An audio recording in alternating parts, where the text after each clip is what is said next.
లేవియకాండము 15వ అధ్యాయము. మరియు యెహోవా మోషే అహరోనులకు ఈలాగు సెలవిచ్చెను. మీరు ఇశ్రాయేలీయులతో ఇట్లనుడి, ఒకని దేహమందు స్రావమున్న ఎడల ఆ స్రావము వలన వాడు అపవిత్రుడగును. వాని స్రావము కారినను కారకపోయినను ఆ దేహస్థితిని బట్టి వాడు అపవిత్రుడగును. ఆ స్రావము గలవాడు పండుకొను ప్రతి పరుపు అపవిత్రము. వాడు కూర్చుండు ప్రతి వస్తువు అపవిత్రము. వాని పరుపును ముట్టువాడు తన బట్టలు ఉదుకుకొని నీళ్లతో స్నానము చేసి సాయంకాలం వరకు అపవిత్రుడై యుండును. అట్టివాడు దేనిమీద కూర్చుండునో దానిమీద కూర్చుండువాడు తన బట్టలు ఉదుకుకొని నీళ్లతో స్నానము చేసి సాయంకాలం వరకు అపవిత్రుడై యుండును. స్రావము గల వాని దేహమును ముట్టువాడు తన బట్టలు ఉదుకుకొని నీళ్లతో స్నానము చేసి సాయంకాలం వరకు అపవిత్రుడై యుండును. స్రావము గలవాడు పవిత్రుని మీద ఉమ్మి వేసిన ఎడల వాడు తన బట్టలు ఉదుకుకొని నీళ్లతో స్నానము చేసి సాయంకాలం వరకు అపవిత్రుడై యుండును. స్రావము గలవాడు కూర్చుండు ప్రతి పల్లము అపవిత్రము. వాని క్రింద నుండిన ఏ వస్తువునైనను ముట్టు ప్రతివాడు సాయంకాలం వరకు అపవిత్రుడై యుండును. వాటిని మోయివాడు తన బట్టలు ఉదుకుకొని నీళ్లతో స్నానము చేసి సాయంకాలం వరకు అపవిత్రుడై యుండును. స్రావము గలవాడు నీళ్లతో చేతులు కడుగుకొనకయే ఎవని ముట్టునో వాడు తన బట్టలు ఉదుకుకొని స్నానము చేసి సాయంకాలం వరకు అపవిత్రుడై యుండును. స్రావము గలవాడు ముట్టుకొనిన మంటి పాత్రను పగలగొట్టవలెను. ప్రతి చెక్క పాత్రను నీళ్లతో కడగవలెను. స్రావము గలవాడు తన స్రావము నుండి పవిత్రత పొందునప్పుడు తన పవిత్రత విషయమై 7 దినములు లెక్కించుకొని తన బట్టలు ఉదుకుకొని పారు నీటితో వడలను కడుగుకొని పవిత్రుడగును. 8వ నాడు 2 తెల్ల గొవ్వలనైనను 2 పావురపు పిల్లలనైనను తీసుకొని ప్రత్యక్షపు గుడారము యొక్క ద్వారమునొద్దకు వచ్చి యెహోవా సన్నిధిని వాటిని యాజకునికి అప్పగింపవలెను. యాజకుడు వాటిలో ఒక దానిని పాప పరిహారార్థ బలిగాను ఒక దానిని దహన బలిగాను అర్పింపవలెను. అట్లు యాజకుడు వాని స్రావము విషయములో యెహోవా సన్నిధిని వాని నిమిత్తము ప్రాయశ్చిత్తము చేయవలెను. ఒకనికి వీర్యస్ఖలనమైన ఎడల వాడు సర్వాంగ స్నానము చేసుకొని సాయంకాలం వరకు అపవిత్రుడై యుండును. ఏ బట్ట మీదను ఏ తోలు మీదను వీర్యస్ఖలనమగునో ఆ బట్టయు ఆ తోలును నీళ్లతో ఉదకబడి సాయంకాలం వరకు అపవిత్రమై యుండును.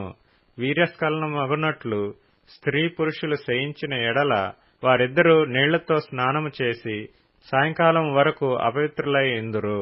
స్త్రీ దేహమందుండు స్రావము రక్తస్రావమైన ఎడల ఆమె 7 దినములు కడగా ఉండవలెను.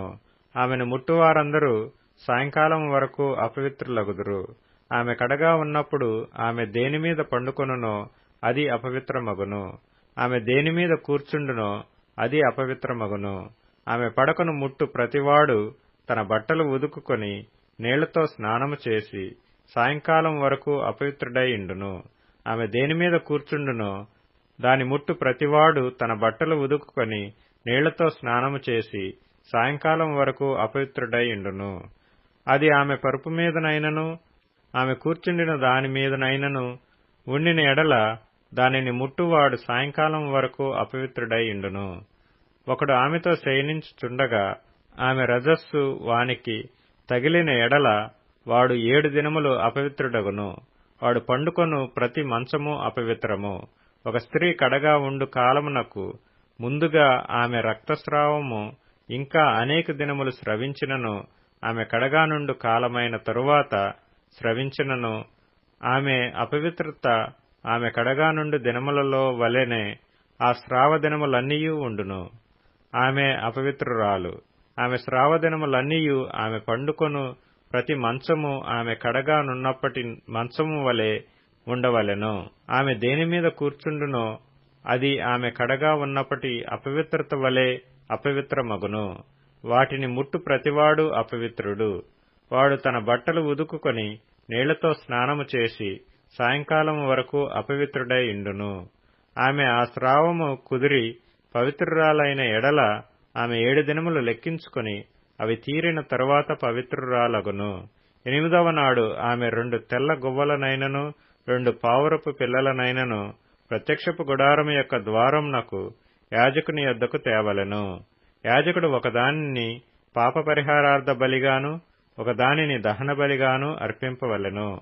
అట్లు యాజకుడు ఆమె స్రావ విషయమై యెహోవా సన్నిధిని ఆమె నిమిత్తము ప్రాయశ్చిత్తము చేయవలెను. ఇశ్రాయేలీయులు తమ మధ్య నుండి నా నివాస స్థలమును అపవిత్రపరచునప్పుడు వారు తమ అపవిత్రత వలన చావకుండునట్లు వారికి అపవిత్రత కలగకుండా మీరు వారిని కాపాడవలెను.